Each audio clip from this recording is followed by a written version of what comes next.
On today's episode, we look at the beauty and nature of Benin art.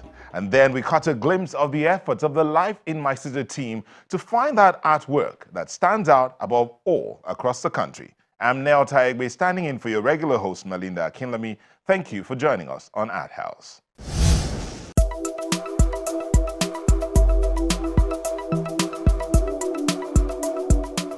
Women should not be suppressed because they are women, because they have children.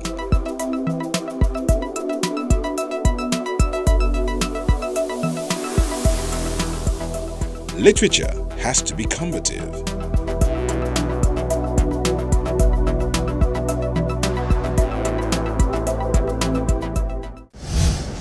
We'll begin with this exhibition, which took place in Benin, the Edo State capital. The event is put together by the National Gallery of Art to showcase the sustained growth of Benin art and its wide appeal.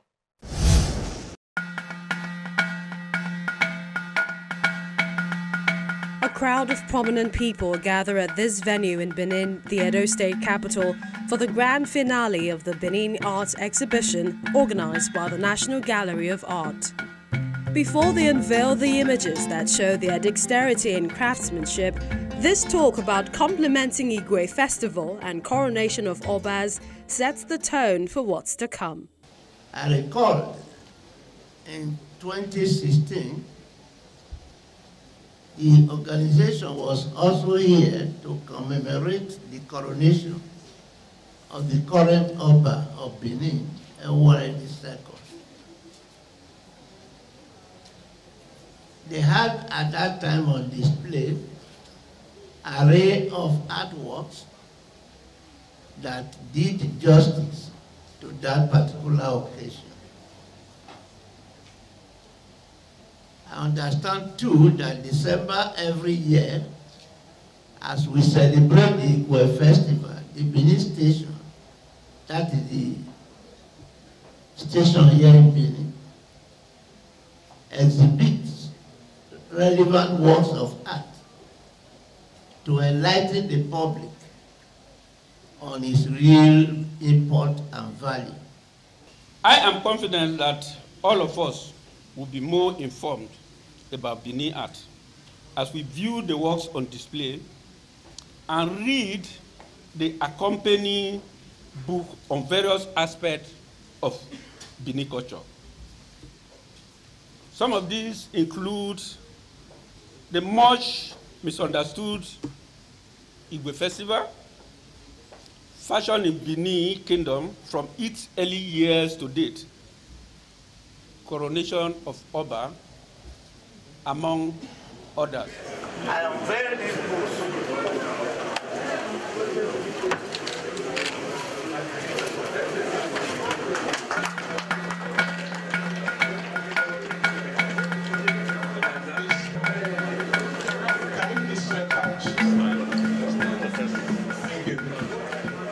On behalf of the good people of Edo State, I declare this exhibition open to the glory of God and to the benefit of men.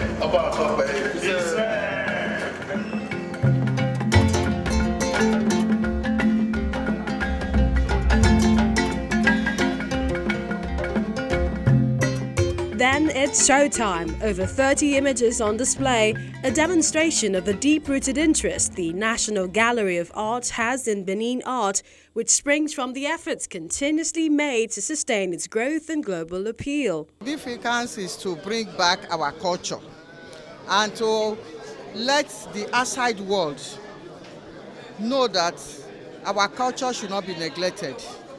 And with what you are seeing in the social world, nobody is talking about our culture. Even the internet, nobody is talking about culture. All what they are talking about is the other kind of life. So we want to bring their mind back to our culture and for our upcoming youth to align with our culture and our past religion. The significance of this event of today cannot be quantified, in monetary terms. I say monetary terms in the sense that we are in a world where materialism and monetary considerations tend to override every other considerations. But again, It is a kind of a renaissance, trying to interrogate the past as a way of understanding the present so that we can have a fertile chart towards the future. You will agree with me that the Benin Empire was and still one of the greatest empires that men were able to put together. If you want to speak about Benin history, you will be talking about Benin history and the past in global and continental terms. This as a result of the achievements and feats that were recorded, by the people of this ancient kingdom that still resonates with us, even as of today.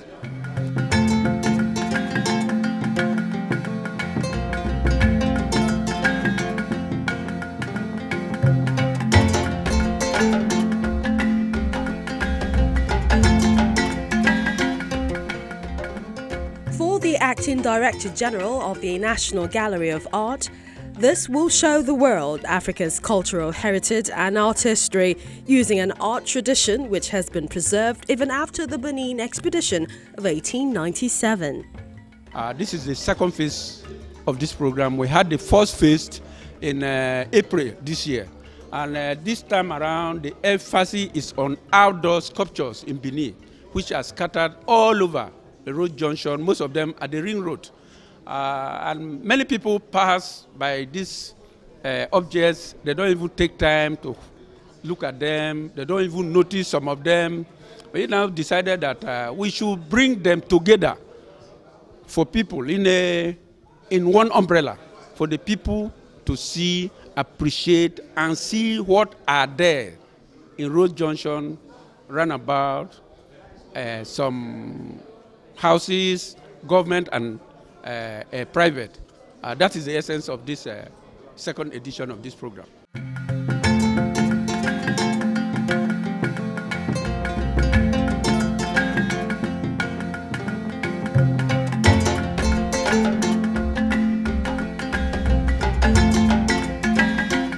Before now, arts, was a very respectable vocation.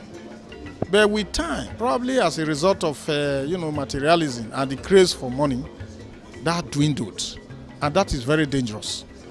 Because, like some of the elders were saying, it is not money all the time.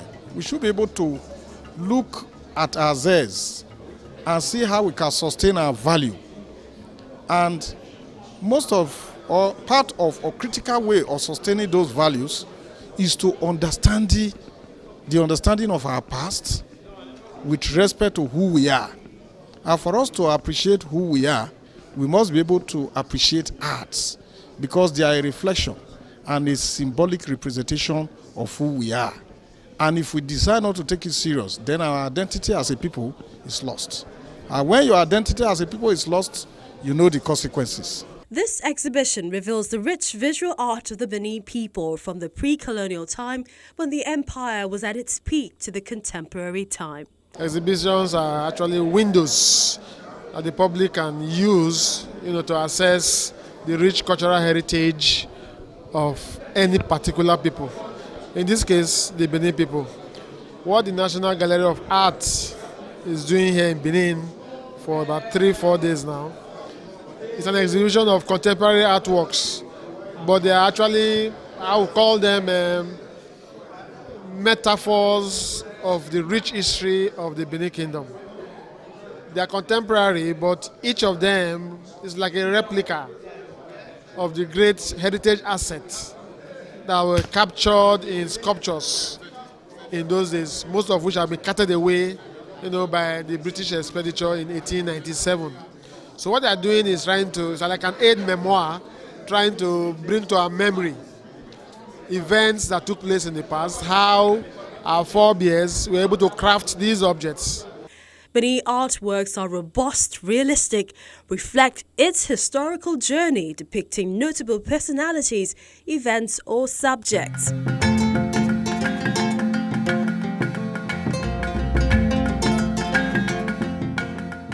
Although the artists are no longer trained mainly through apprenticeship, and there is more variety beyond the sculptural delight served in the old days. There is still that high artistic appeal. A slice of it is revealed in this exhibition.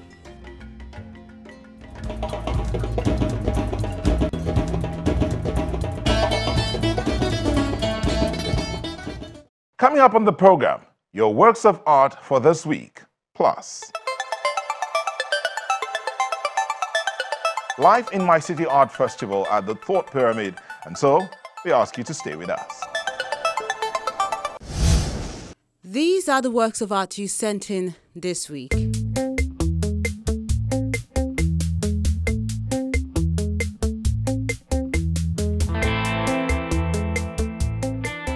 The Trumpet Boy is a watercolor on paper work by Abdul Fattah Joda.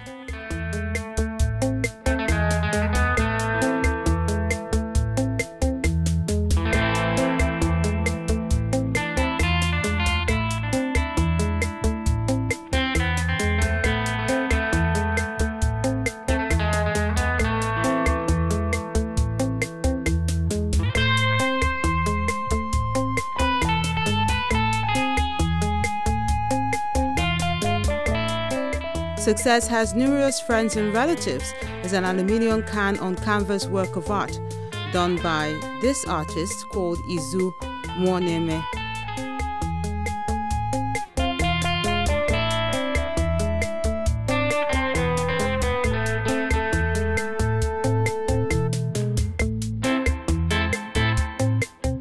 Victory, the rise and fall of humble hearts, and the goodwill to the maker of all things. That's how Ejiofor describes this mixed media work.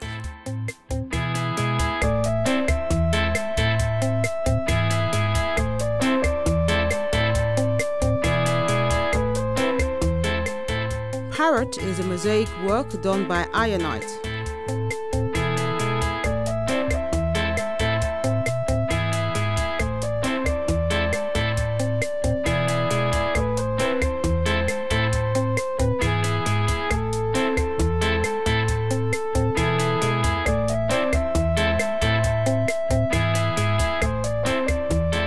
Sisi Pupa is a work done by Yomi using found objects.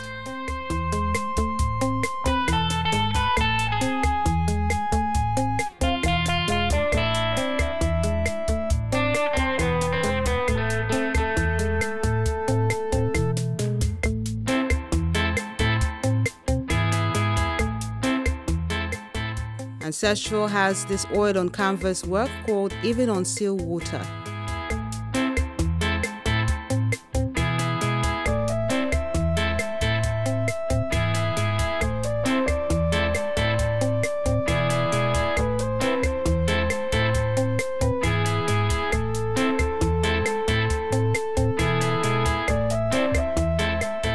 Then this pen and ink work of art is done by Chris Okoye. It's called Resilience.